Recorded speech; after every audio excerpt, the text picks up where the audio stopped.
let's start just with an initial introduction as to who you are, maybe just 30 seconds, who you are, what's your relevance to the industry, maybe it's when did you start, and what do you currently really care about in the industry? Okay, so I've been in the industry for a long time. It's been about 7 years now. So in cryptocurrency years, that's basically Makes you a forever. veteran. Yeah, you can see all the white hair and the weight coming on. So I started as an investor, moved into education, and then I started a bunch of projects. The one I'm usually known for is I co-founded Ethereum with Vitalik Buterin. We also kind of set up Crypto Valley here, which was fun.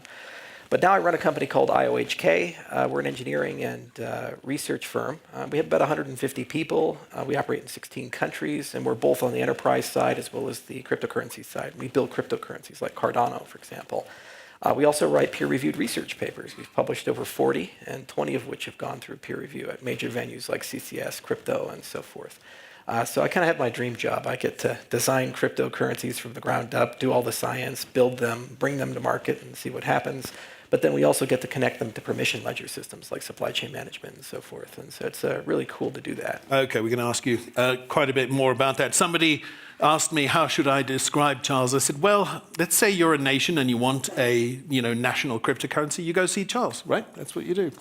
It's an awesome thing. Some have actually asked us. Yeah, exactly. Well, why not? I would.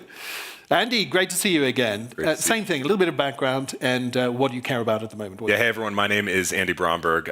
Today I'm the president and co-founder of a company called CoinList. And we're a platform where the best digital asset companies, so new digital asset companies that are issuing new tokens, handle their sales, their airdrops, now their hackathons, build community, and raise money from investors. And we've done that for a bunch of great projects, including Filecoin, Blockstack, Props, Origin, Trust Token, Dfinity, and a number of others. I got into the space around the same era as Charles, 2012, 2013. Back then, I started the Stanford Bitcoin group with a bunch of other folks, including Balaji Srinivasan, who's now the CTO of Coinbase, and was kind of the leader of that group at that time. We did some really interesting research and advocacy work and built some cool little products back then in the early days of Bitcoin and even kind of pre the term blockchain being its own thing. Right.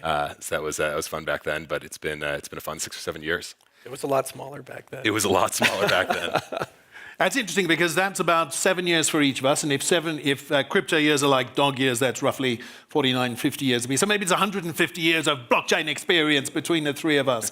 I'm sorry, I'm not so good at the maths as you can see. But Andy, I saw you being grilled on TV about Bitcoin. And by the way, gracefully handled. You kept your dignity beautifully when they were really trying to shred you and poke holes in you, money launderers, weapon of choice, etc. Can you tell us about, is the technology being used in the way Satoshi imagined? And second question, does it matter? Yeah, I would actually bring up both of those as key points. I think, first of all, the technology is being used in the way that Satoshi imagined. We can talk more about what exactly that is, but the important piece to note there is it is not only being used in the way he imagined. At least as outlined in the white paper and Satoshi's early and kind of final communications with the world at large through forum posts and other places he published, he talked mostly about Bitcoin, which is what he or they or the group of them created. By the way, are we any closer to who they are? Everyone's got their theories, but no, I think there's no definitive answer that people have publicly, at least. Okay. And so I think there, Satoshi mostly talked about Bitcoin being used as some kind of commodity-like thing, something like a digital gold. And it's actually not said like that in the white paper. The white paper Satoshi talked about as this basically piece of marketing collateral to put out there to get some initial attention around the product.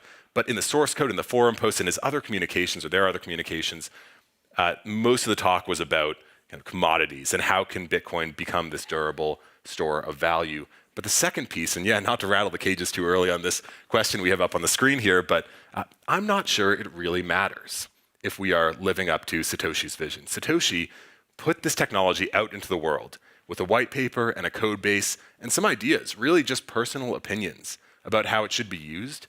But that in no way dictates what the space has done since then, nor do I think it really matters. What matters is what new people come and build on top of this technology in addition to those initial use cases that Satoshi outlined. And that's where I think the most interesting pieces are going to be in the future that we haven't even thought about yet. I think the store of value side is critical, where a lot of the value comes from today and has been well covered up to this date in the past 10 years of crypto. But what's coming next is also really interesting and was not encapsulated in some of Satoshi's writings. Gosh, I want to vote for you as president of Bitcoin after that. That was awesome, because it's a real purpose that's sustainable for the future. But Charles, same sort of question, but can you perhaps also dwell on, there are some people that are actually quite new, surprisingly, even though this is quite new to it here. What is the piece of magic dust that we now have that we didn't have before that changes everything? What is it in there that's the secret sauce? So I would argue the core contribution that Bitcoin provided the world was an invitation to have a frank discussion about what money should look like in the 21st century. You see, every so often, we kind of shake things up and we go from one model of government to another. So we get rid of the kings, we bring in democracies, or maybe become communists. And we tear down economies. We go from gold-backed money to fiat-backed money. We start digitizing things, and the whole world changes. And entering into the 21st century, we have these pressures on the incumbent systems. You have globalization, where suddenly you can now be doing business with people all across the world, as you're doing. And you couldn't do that 25 years ago in these ways. It's amazing. I run a whole company from a cell phone. You're also moving money and value and creating all these exotic representations of value, basically in real time with 7 billion people. So what's occurring is we're noticing, because of financial collapses, the cost of compliance, 3 billion people being deplatformed and unbanked, that the system we have isn't good enough. And what Bitcoin did is it said, we can actually have a private global conversation in an open source way, in a protocol-based way, about how everything, the whole stack, needs to run. How identity should work, how property rights should work, how supply chains should work, how securities should work, how markets should work, and how price discovery should work.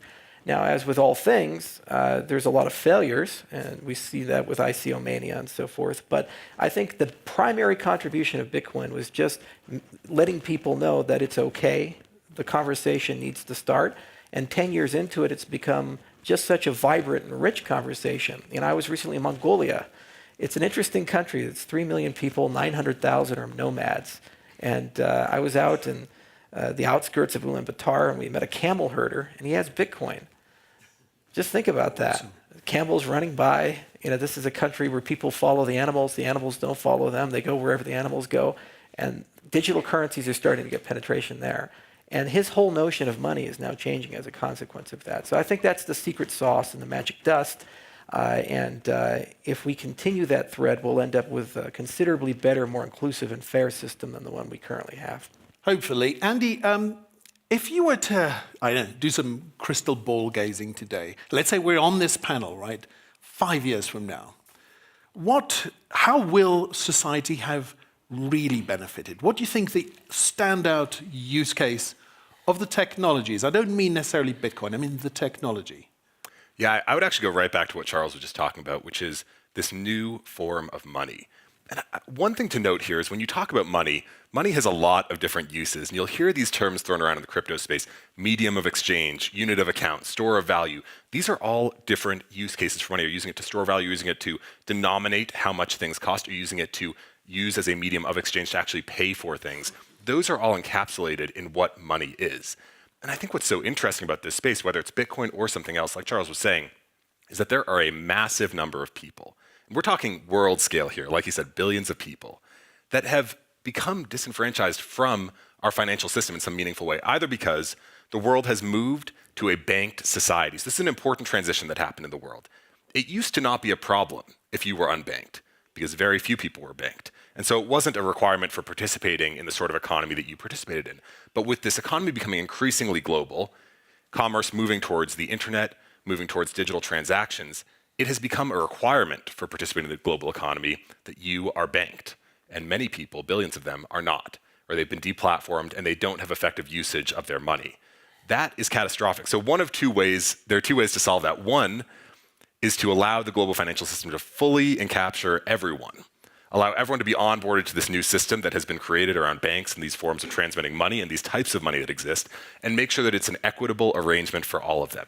That strikes me as incredibly unlikely. There are political effects here around why different people should have access to different sorts of money, different sorts of assets, different sorts of markets, and they don't encourage equitable distribution across everyone in the world. What's interesting about crypto is that it is by nature open to the entire world. There is no lock on anyone. You can use this only while you're in the US. You can do this if you have a bank account, you can do that.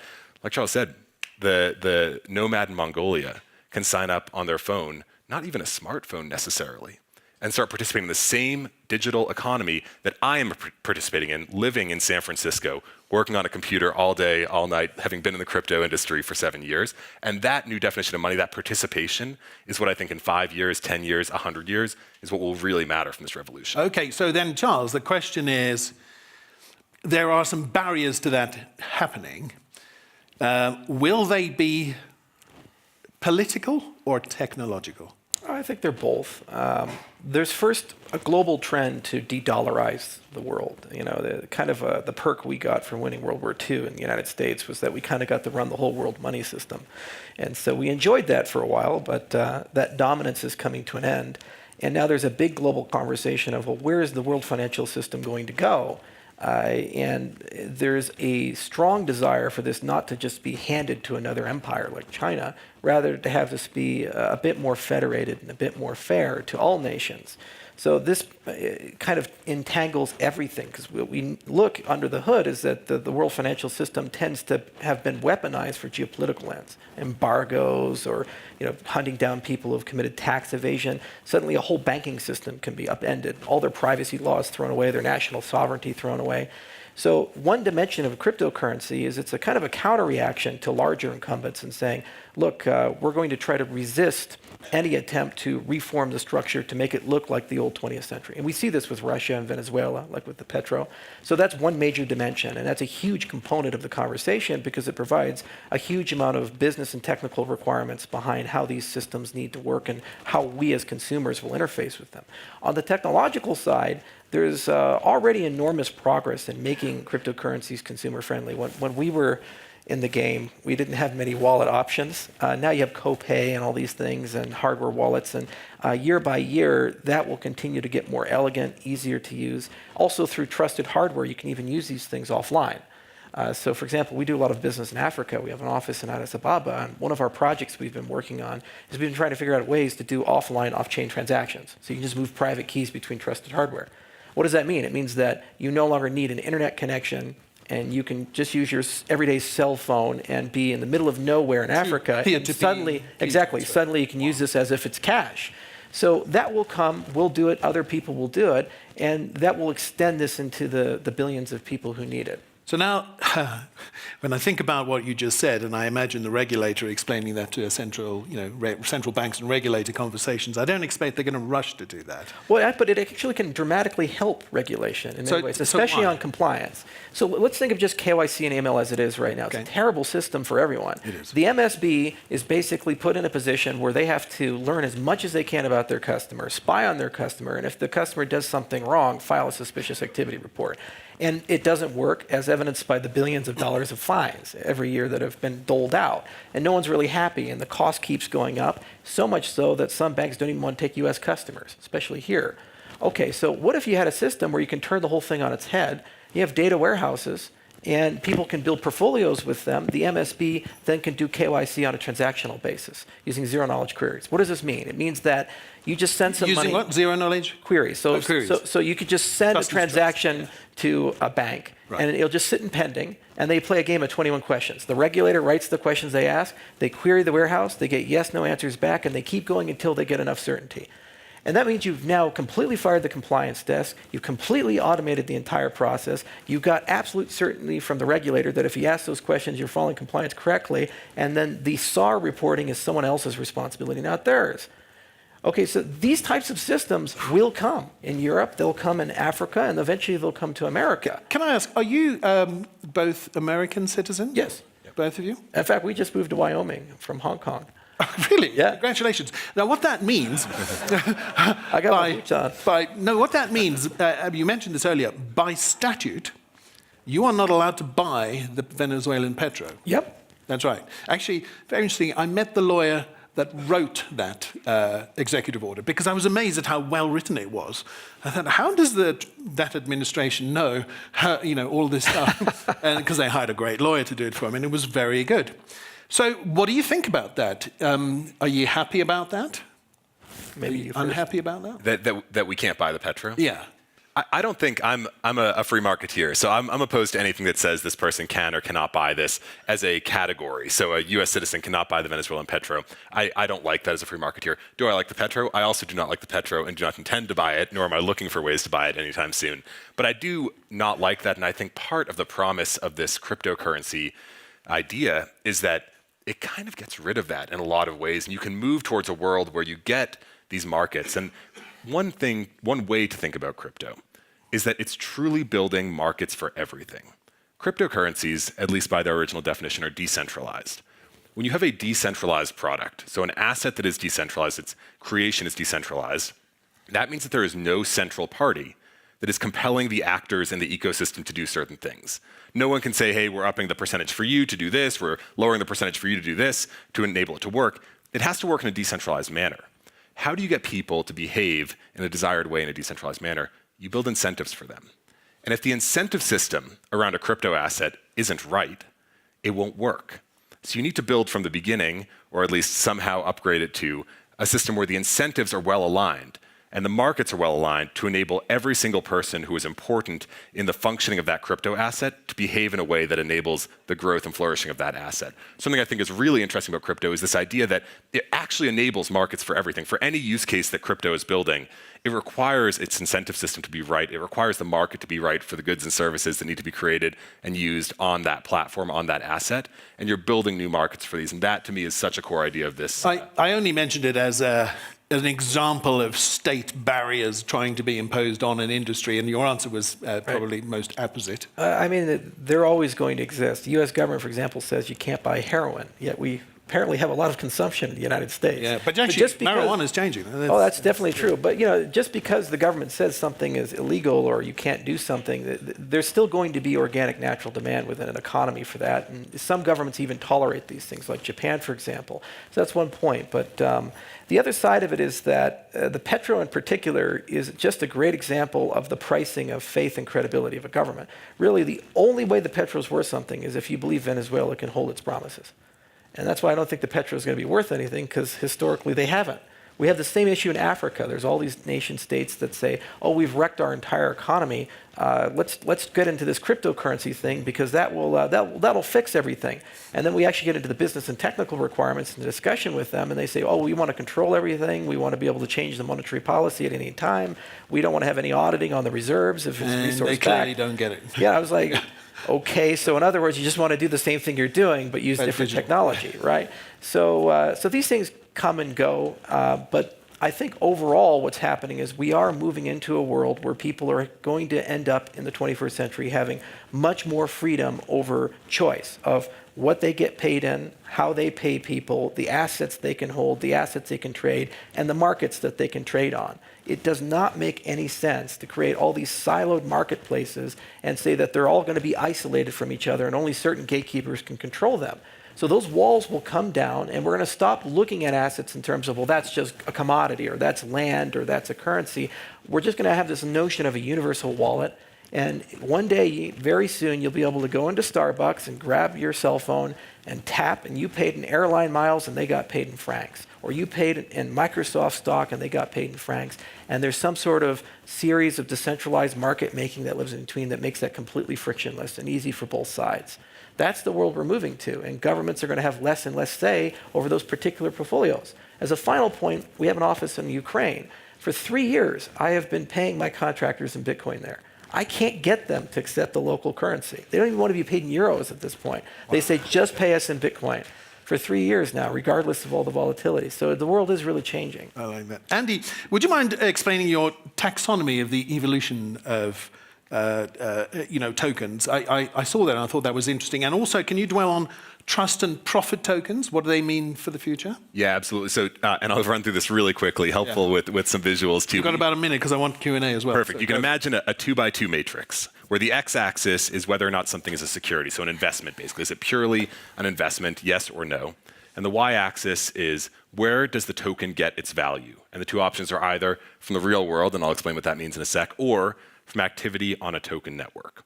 So you get 4 different boxes in this chart here. The first was kind of the first evolution of crypto, which we talked about earlier, store of value tokens. So these are tokens which are not intended to purely be investments. They're intended to be non-securities, but they get their value from the real world, not from activity on the network. Bitcoin's value doesn't change based on how many people are sending transactions. It changes based on the inflows and the trust put in the system, how much value people are storing. So it gets its value from the real world, and it's not intended to be a pure investment. Next, we move to protocol tokens, or network tokens. These were tokens that are also not intended to be pure investments. They're intended to be non-securities. But now they get their value from token network activities. You can think of work tokens, right? Tokens where staking's involved, where the token gets its value based on the activity on the network, but it's also still not intended to be a pure investment. Those are the 2 phases we've hit so far in this space, I think. I think that the next phase, and this is just a prediction, is where the value will come from the token network, same as protocol tokens, but instead of it being a non-security, it'll be a security. I call these profit tokens. These are tokens, you can think of them like dividend tokens. Where based on activity on a network, the token doesn't actually do anything. It's not meant to be used for anything, but instead of that, it just earns dividends based on activity on a network. It's very similar to a profit token, except it's a pure investment instead of being something that's used for, similar to a protocol token, pure investment instead of being used for something. And then the last category we'll move to is where it's intended to be a security, much like a profit token, but instead of value from a token network, it'll get value from the real world, from assets. These will be asset-backed tokens. This is what you think about when you hear, real estate tokens or equity tokens, where the token represents ownership in a real-world asset.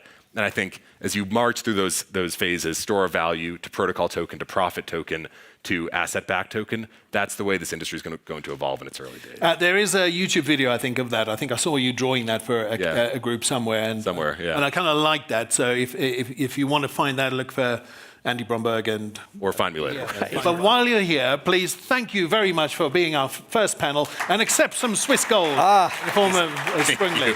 Thank you very much for a lovely panel. Thanks, Eric.